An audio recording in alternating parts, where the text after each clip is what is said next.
A aprovação da reforma tributária no Congresso, depois de décadas de discussões que não avançavam, pode ser considerada uma grande vitória do governo Lula, em especial do ministro da Fazenda, Fernando Haddad.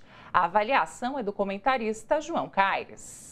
Bem, o governo Lula, em especial o ministro da Fazenda, Fernando Haddad, tiveram uma grande vitória com a aprovação da reforma tributária. A reforma essa que vai facilitar e muito a questão dos impostos no Brasil.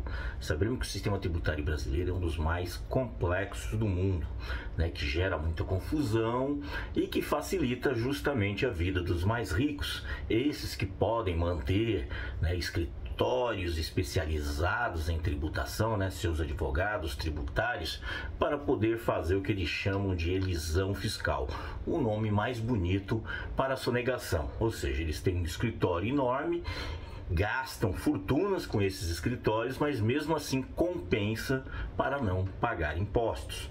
Ou seja, o Brasil é um paraíso para os ricos não pagarem impostos. E isso há muito tempo, né?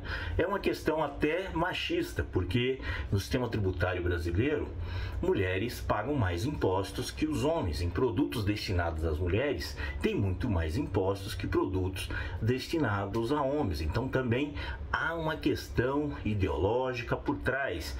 Não é só uma questão técnica, que muitas vezes eles tentam passar para nós, não, que isso é uma discussão tributária, que tem que estar nas mãos dos técnicos.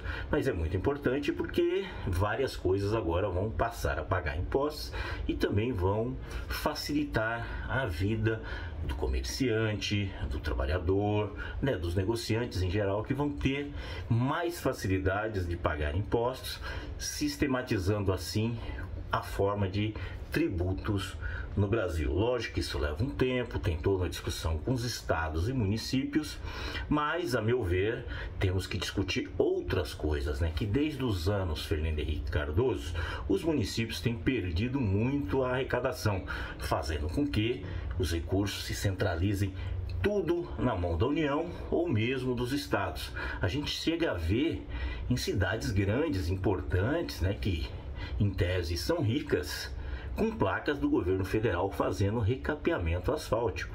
É um absurdo, né? Isso não acontecia antes, mesmo nos anos 90, com crise e tudo mais, a gente via os municípios podendo fazer muito mais coisa.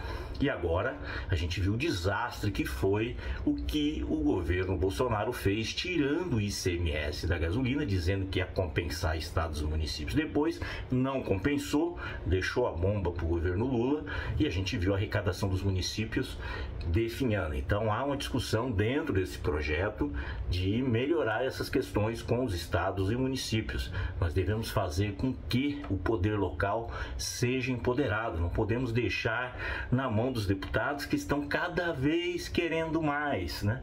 Querendo fazer uma espécie de parlamentarismo, né? Fazendo aquela chantagem. A gente percebe o governo Lula negociando daqui, negociando dali, e a gente percebeu o que foi o veto, né, a desoneração fiscal de 17 grupos empresariais. Se por um lado teve a vitória da aprovação da nova reforma tributária, o Fernando Haddad e o governo Lula perderam com essa questão, porque o veto veio para derrubar isso e se perde aí 20 bilhões de arrecadação com uma proposta de desoneração que diz que vai gerar empregos, mas não diz que vai manter. Não tem nenhum acordo de manutenção do nível de emprego nessas empresas, nem que se vai contratar, não tem nada. Simplesmente desonera, eles não pagam impostos e aí a conta da Previdência, a conta de várias questões que o governo tem que manter, fica sem dinheiro. Ganha por um lado, perdeu por outro, então essa é a luta do parlamento. Por isso que a população tem que estar atenta, tem que se discutir quem que se elege, quem é deputado, deputada, senador, senadora, e cobrar deles o papel. Então, uma grande vitória no governo Lula pela reforma tributária, que é algo que se está discutindo aí há mais de 2 décadas, mas por outro lado tem toda essa luta aí no Congresso.